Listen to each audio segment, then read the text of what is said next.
எனக்கு சிம்பிளான ஒரு கேள்வி. தமிழ்நாட்டுல இருக்கக்கூடிய மீடியாலாம் இண்டிபெண்டன்ட்டா செயல்படுதா? இல்ல டிஎம்கே கண்ட்ரோல் பண்ணிட்டு இருக்கா? அதுக்கு முன்னாடி டிஎம்கே உடன்பிறப்புகள் வீடியோ பார்க்க வேணாம். மத்தவங்க ஃபாலோ பண்ணிட்டு ஃபுல்லா பாருங்க. பிகாஸ் இன்னைக்கு நம்மள சுத்தி பாருங்க, இந்த ஜர்னலிஸ்ட், இன்ஃப்ளூயன்சர்ஸ், சில சோஷியல் மீடியா பேஜஸ் எல்லாம் ஒரே மாதிரி பேசுவாங்க. Same narratives, same targets, same silence. எவ்வளோ சீரியஸான விஷயம்லாம் நம்ம தமிழ்நாட்டில் நடக்குது.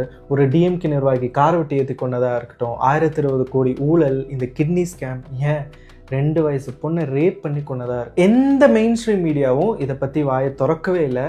மீடியான்னு ஒன்று இருக்கா இல்லையா? ஆனால் அதுக்கு பதிலாக என்ன தெரியுமா இப்போல்லாம் ட்ரெண்டிங்? விஜய் ஏன் இப்படி கைய வச்சாரு, எதை பார்த்து படிச்சாரு, அவர் எந்த பாத்ரூம்ல கதவு இல்லைன்னு போயிட்டு பார்த்தாருன்னு தெரியலன்னு சொம்பு தூக்குறாங்க. இதெல்லாம் தான் இப்போ ஹெட்லைன்ஸே. நான் ஸ்ட்ரெயிட்டாகவே கேட்குறேன், இது ஜேர்னலிசமா இல்லை பெய்ட் ப்ரொமோஷனா? நாங்கள் ஆட்சிக்கு வந்த உடனே நிறைய வேலைவாய்ப்பு உருவாக்கும்னு சொன்னாங்க. எங்க?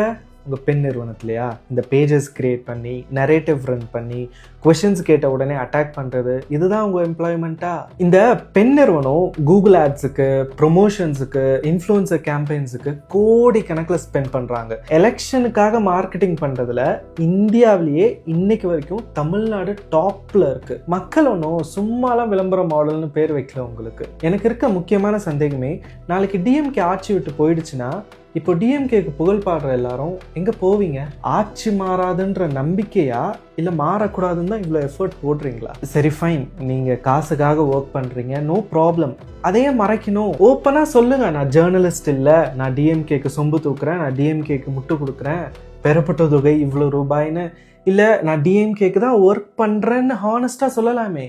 ஏன் கூச்சமா அசிங்கமா இருக்கா என்ன? நான் மக்கள் கிட்ட ரெக்வஸ்ட் பண்ற ஒரே ஒரு விஷயம், நீங்க நியூஸ்ல சம் இன்ஃப்ளூயன்சர்ஸ் பேஜ்ல பாக்குற எல்லாமே உண்மை கிடையாது. எப்படி அங்க வந்துட்டு கோடி மீடியாவோ இங்க அறிவாலயம் மீடியா, அவ்வளவுதான் டிஃபரெண்ட்.